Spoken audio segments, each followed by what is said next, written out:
when I think our biggest problem when we're trying to encourage action at the moment is time scales. We talk about 2035, we talk about 2045, we talk about 2030. It doesn't really matter. It's longer than a political mandate. As long as we're talking about a period that's longer than a political mandate, the next party can solve it. What I do not feel is that our policymakers understand. And the reason I do not feel our policymakers understand is I'm a scientist and I don't understand. I don't think for an instant I've really grasped the climate crisis and just how bad it is. I try to, but I don't think I'm there, and I don't really expect that of anyone to grasp it. And my guess is none of us in this Zoom room actually grasp it or understand it. It's a great big exercise. We need to help each other grasp what's actually happening and what's happening around us today. I would like to see the researcher's desk outlining a list of wise moves for this next election, for the parties coming in, what the concrete actions. And for me, with emissions reductions, well, it's 40% over a 4-year period. It's not rocket science, it's 4 times 10. So I would want to know how that 40% is going to happen in your mandate period. And I think that we as a research community, that's how we can contribute at the moment. Yeah, so thank you, but we should really have had Freddie Schenk here to explain this for us. He's actually active on research in this area.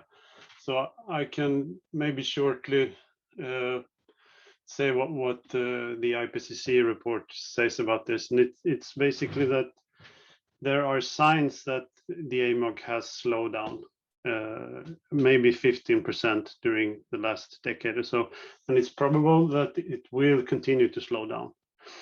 But these results are not very sure because there are on-site measurements, but these series are quite short. So we're relying on proxy data and models.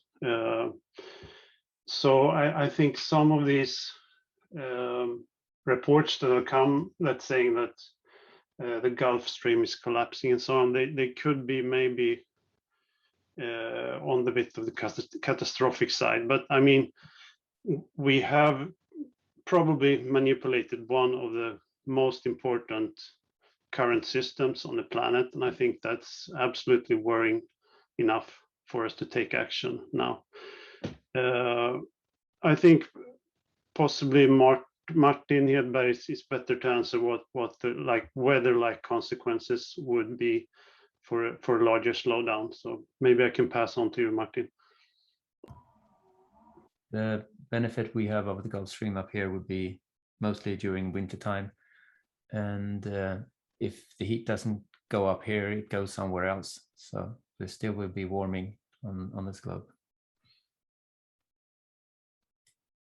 and even more warming, and also the sea level rise on the American east coast. That's also affected by the Gulf Stream. So you will have an increased sea level rise due to this Gulf Stream and others, and the rotation of Earth, etc. So when we're talking about sea level rise of 0.5 meter or 1 meter or 2 meters or something like that, it will be worse around the equator, approximately.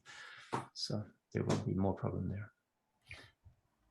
Yeah, this is mostly, I think, due to the melting of the mountain glaciers. For example, if we warm up to 2 degrees, almost all of the alpine glaciers in the Alps will be gone. I think it's 70% or something. And that also in the Himalayas, billions of people rely on fresh water from the mountain glaciers, and they're melting very fast. So that's a huge problem for humanity, for sure. Sea level rise, isn't that interesting? In the IPCC report, between 0.5 and 0.8, 1.8 or something like that at 2100. But then if you read further on, you say the year 2300, because sea level rise will continue to rise. In the extreme scenarios, they say sea level rise greater than 15 meters cannot be ruled out with high emissions. Some 300 years from now. I mean, we won't be around here, but I mean, cannot be ruled out. That's No, yeah. but already. When do people understand that it's not going to be just on a plateau or something like that? It's going to be sea level rise continuing for hundreds of years, probably like 2,000 years continue before it plateaus somewhere. Yeah, that's actually one of the big things about sea level rise in the new report. They take a much longer time perspective for sea level rise. And also lots more knowledge have come out of these really high risk, low probability events with a catastrophic high sea level rise. And this is mainly due to a very rapid collapse of the West Antarctic ice sheet. And these things are the knowledge has increased a lot in these areas since the last report. So that's very good that this is included in the latest report. This is more upfront in every graph. You can see this stippled line. It's always there. These high risk scenarios, they weren't before. So that's it's a lot better right now. And they also bring up the issue of committed sea level rise. That is, we talked about the temperature rise if we stop carbon dioxide emissions. And I think the consensus there that it's basically around 0. But for sea level rise, this will continue for a long time, no matter what we do. For example, if we rise to 2 degrees over pre-industrial levels, we have built in a sea level rise of 4 meters, more or less, over a 1,000-year time scale.